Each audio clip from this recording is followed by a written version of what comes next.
चैत्र नवरात्रि की शुरुआत 30 मार्च से हो रही है। देश के कई राज्यों में इस दौरान मांस की दुकानें बंद करने की मांग हो रही है। शिवसेना नेता संजय निरुपम ने भी मीट की दुकानें बंद करने पर रोक लगाने की मांग की है।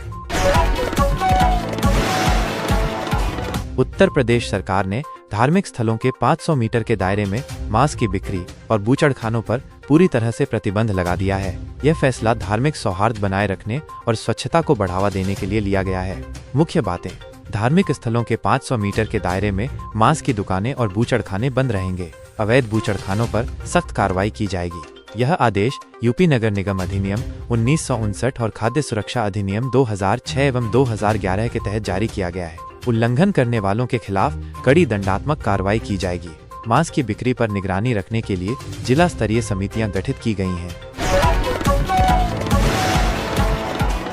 दिल्ली की महिलाओं के खातों में 2,500 रुपए कब से आएंगे? इस सवाल का जवाब दिल्ली की मुख्यमंत्री रेखा गुप्ता ने टीवी 9 के महामंच व्हाट इंडिया थिंक्स टुडे में दिया है।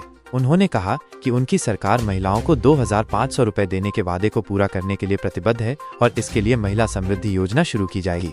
हालांकि उन्होंने ये नहीं बताया कि ये योजना कब से शुरू होगी। उन्होंने कहा कि सरकार इस योजना को लागू करने के लिए सभी आवश्यक कदम उठा रही है और जल्द ही इसकी घोषणा की जाएगी।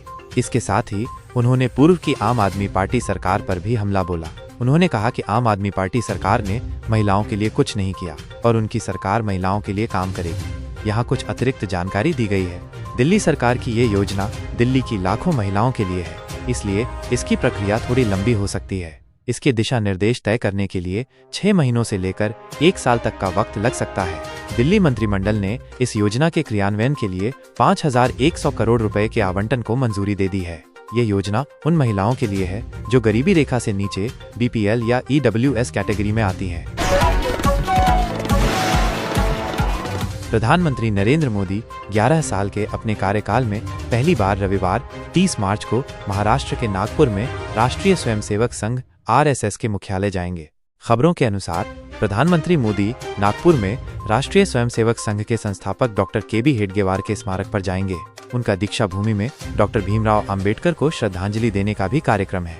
प्रधानमंत्री ऐसे समय में यह दौरा करेंगे जब गुड़ी पड़वा उत्सव के अवसर पर राष्ट्रीय स्वयंसेवक संघ के समारोह का आयोजन किया जाएगा। प्रधानमंत्री मोदी के नागपुर दौरे को लेकर सुरक्षा व्यवस्था चाक चौबंद कर दी गई है। प्रधानमंत्री की RSS मुख्यालय की यात्रा को लेकर राजनीतिक हलकों में तरह तरह की चर्चाएं हो रही हैं।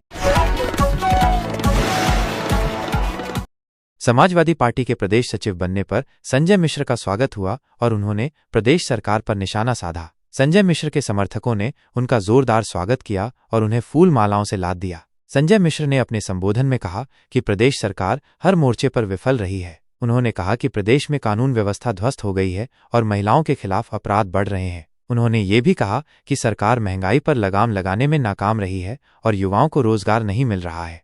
संजय मिश्र ने कहा कि समाजवादी पार्टी प्रदेश सरकार के खिलाफ संघर्ष जारी रखेगी और जनता के मुद्दों को उठाएगी। उन्होंने कहा कि समाजवादी पार्टी 2024 के लोकसभा चुनाव में प्रदेश की सभी सीटों पर जीत हासिल करेगी। संजय मिश्र के स्वागत समारोह में समाजवादी पार्टी के कई वरिष्ठ नेता और कार्यकर्ता मौजूद थे। सभी ने मिलकर संजय मिश्र को बधाई दी और उनके उज्जवल भविष्य की कामना की।